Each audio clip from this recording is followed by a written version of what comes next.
khulasaexpress.com. Create video online.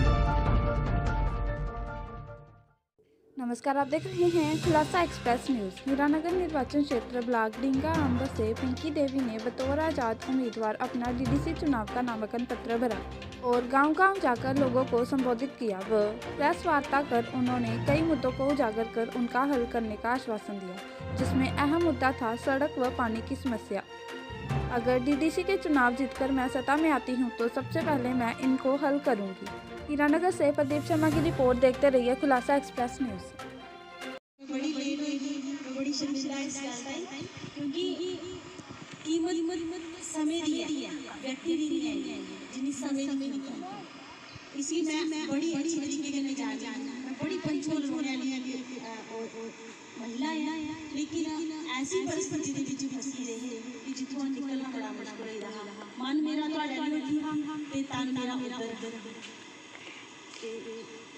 तो बस इस चीज का मैं एक सुनिया देना है कि जेड़ा ये जिला परिषद का इलेक्शन करवाई करती है सरकार साड़ी इदे विच असें कैंडिडेट की दिखी कि जेड़ा कैंडिडेट समाज सेवा करा दा या समाज सेवा करने की भावना है आगे बढ़ा दा उसी वोट पाना ना कि उन्हें ही वोट पाना जेड़ी सिर्फ ओहदे पाने वास्ते बने दे कि सिर्फ असें ओहदे लेने हैं, समाज सेवा का सानू कोई पता नहीं।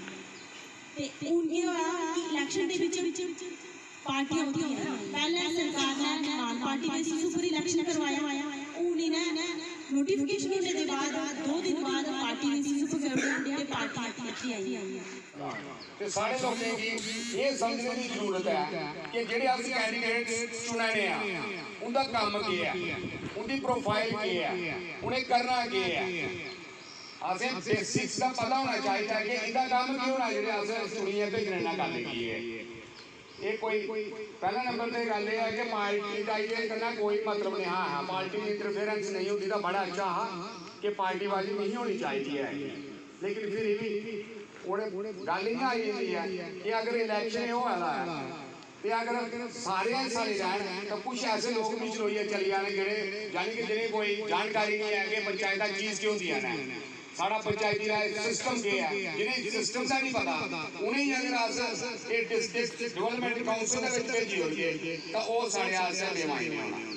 आप डिंगाम से एक आज़ाद उम्मीदवार के तौर पर ये चुनाव लड़ रही हैं, तो क्या क्या विशेष मुद्दे रहेंगे आपके जिसके तहत आप ये चुनाव लड़ रहे हैं? जी सर, सबसे पहले तो सर मैं आपका धन्यवाद करती हूँ कि कंडी बेल्ट के जो मुद्दे हैं उस पे मैं अपना विचार रखना चाहती हूँ। जैसे ये अभी डीडीसी का इलेक्शन आया, गवर्नमेंट ने इस 3 टायर सिस्टम को कंप्लीट करने के लिए ये जो प्रोसेस किया पूरा, उसके तहत मैं आपसे ये रूबरू करवाना चाहती हूँ कि जैसे ही हमारा डिंगाम कॉन्स्टिट्यूंसी वुमेन रिजर्व हुई तो मैंने एक फ़ैसला लिया कि जैसे ही मैं एक reserve candidate as a sarpanch, क्योंकि जब मैंने सरपंची का इलेक्शन लड़ा था तब भी हमारी जो पंचायत थी वो वुमेन रिजर्व थी। उसी सिलसिले को मद्देनज़र रखते हुए मैंने देखा कि हमारा जो कंडी एरिया है कितनी सारी प्रॉब्लमों से ये जूझ रहा है। ये सब चीज़ें मैंने 2 साल में देखी और अभी जो ये 3 टायर सिस्टम कंप्लीट होने जा रहा है उसमें ये डिंगाम कॉन्स्टिट्यूंसी जो बनाई गई उसमें भी हमारा डिंगाम कॉन्स्टिट्यूंसी है वो रिज़र्व कर दी गई। फिर मैंने ऐसे मेरे दिल में ये ख्याल आया कि अगर मैं एक सरपंची का कार्य एक भली भांति कर सकती हूँ तो मुझे क्यों ना मैं लोगों के लिए आगे आऊँ। इसी में मैंने कमियाँ देखी। सबसे पहले सर मेरा एक प्राइमरी लेवल पे एक मुद्दा रहा रोड कनेक्टिविटी। रोड कनेक्टिविटी को मैं 1 नंबर पे प्रायोरिटी देना चाहती हूँ, क्योंकि जितने भी इंस्टीट्यूट्स आज तक गवर्नमेंट ने बनाए हैं हमारी पब्लिक के लिए वो किसी काम के नहीं है। सीधी सी बात बताऊं, क्योंकि अगर कॉलेज बनते हैं तो उन लोगों के लिए जिनके पास रोड कनेक्टिविटी है, अगर हॉस्पिटल बनता है तो उनके लिए जिनके पास रास्ते हैं, अगर बड़े बड़े रेलवे ट्रैक बनाए जाते हैं तो उनके लिए जो जिनके पास रोड है, जिनके पास गाड़ी की सुविधा है। हमारा जो कंडी क्षेत्र है पूरा का पूरा, मुझे लगता है यहाँ से 70% जो हमारा कंडी क्षेत्र है आज तक उसमें रोड कनेक्टिविटी नहीं है। तो जब हमें रोड कनेक्टिविटी हमारे दूर तो क्या, हमारे पंचायत घर पहुँचने के लिए लोगों के पास रास्ते नहीं हैं, तो फिर इन सब इंस्टीट्यूट्स का हमें क्या फ़ायदा मिलता है? क्योंकि हमारे आधे लोग, सबसे पहले क्योंकि जब महिलाओं की बात करूं तो जब एक महिला अगर वो प्रेग्नेंट होती है तो वो उस औरत को, उस महिला को चारपाई पे उठा के रोड पे लाया जाता है, फिर वहाँ से गाड़ी हायर करके 20-20 किलोमीटर चल के फिर हमें नेशनल हाईवे मिलता है। तो मैं चाहती हूँ कि अगर 73 साल के बाद भी हमारे देश की ये दशा है तो इसका हमारे लोग रोड के लिए भी तरसते रहेंगे। 7 दशक हो गए हमारे देश को आज़ाद हुए, तो अभी तक हिंदुस्तान की रोड कनेक्टिविटी नहीं हो रही है, तो बात कर रहे हैं ग्लोबल कनेक्टिविटी की। तो फिर ये सब मुझे लगता है कि ये सब हमारे लोगों को गुमराह किया जा रहा है। मैम, 4 लेन वेस्ट जो पंचायत है आपकी, काफ़ी ज़्यादा सुर्खियों में रही है, काफ़ी अच्छे कार्य आपने अपनी पंचायत में करवाए हैं और एक किस्म से कहा जाए तो हमारे ब्लॉक के नंबर 1 पंचायतों में गिनी जाती है। आपका ये जो कंडी क्षेत्र है, यहाँ पे 3 मूलभूत सुविधाएं, एक बिजली, पानी और सड़क। बिल्कुल।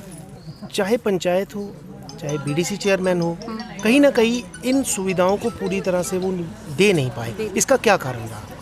इसका मेन कारण सर ये है, एक तो सबसे पहले जो हम नुमाइंदा चुन के आगे भेजते हैं, चाहे वो पंच हो, सरपंच हो, बीडीसी हो, एमएलए हो, एमपी हो, जो नुमाइंदा हम यहाँ से चुन के भेजते हैं, मुझे लगता है ये सारी चीज़ें उस पर निर्भर करती हैं कि उस नुमाइंदे को किस डिपार्टमेंट से कैसे काम लेना है। ये एक बहुत बड़ी बात है। अगर मैं अपनी पंचायत में हर एक 21 डिपार्टमेंट का फंड्स यूटिलाइज करवा के ग्राउंड लेवल पे लगवा सकती हूँ, तो मुझे लगता है मेरी तरह और भी सरपंच है, उनको भी करवाना चाहिए। लेकिन उनका ये कहना था कि कहीं ना कहीं जो हायर अथॉरिटीज़ एंड डिपार्टमेंट्स की एप्लीकेशंस उन तक पहुँच जाती है, लेकिन कार्य जो है वो नहीं हो पाते। तो इसका क्या करना है? आप भी तो कार्य करवा रहे हैं, आपकी पंचायत में कार्य हो रहे हैं। बिल्कुल सर। तो बाकी पंचायतों के साथ ऐसा क्यों चल रहा है? सर, इसका मैं आपको एक ही आंसर दे रही हूँ कि जब हम कोई भी लेटर ऑफिस में देते हैं तो उसके पीछे हमें भागना पड़ता है, क्योंकि हमारी जो कंसिस्टेंसी होती है, हम जब तक उसको रेगुलर नहीं रखेंगे हमारे काम नहीं होंगे। मैंने कोई भी लेटर अगर डीसी ऑफिस में दिया है, एक्जिन साहब पीएचई को, पीडीडी को, तो मैंने उसका पूरा पीछा किया है। अगर मैं नहीं भी जा पाती हूँ तो मैंने हफ्ते में एक दिन पूरा रखा हुआ होता है कि कब किस दिन मैंने पूरे डिपार्टमेंट को फ़ोन करके फोनिकली मैंने उनसे अपना पूरा फीडबैक लेनी होती है कि जो एप्लीकेशन मैंने आपके दफ्तर में दी थी वो उस एप्लीकेशन का काम कहाँ तक पहुँचा।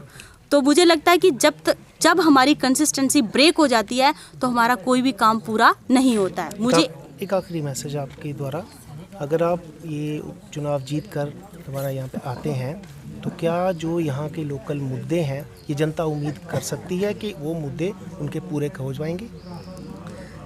बिल्कुल सर, मुझे तो लगता है, मुझे पूरी उम्मीद है, मुझे इन सब का प्यार मिल रहा है। अगर मैं यहाँ पे जीत के आ जाती हूँ तो जो वायदे मैं इनसे करती हूँ, जब कर रही हूँ, जो मेरे लेवल की जो बात होगी ना, मैं वहाँ उनको दिल्ली तक उठाऊँगी।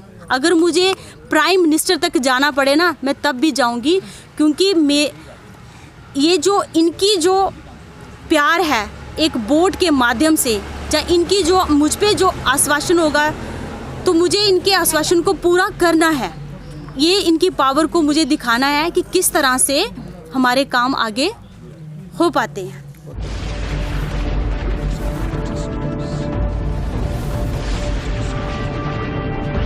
Flixpress.com.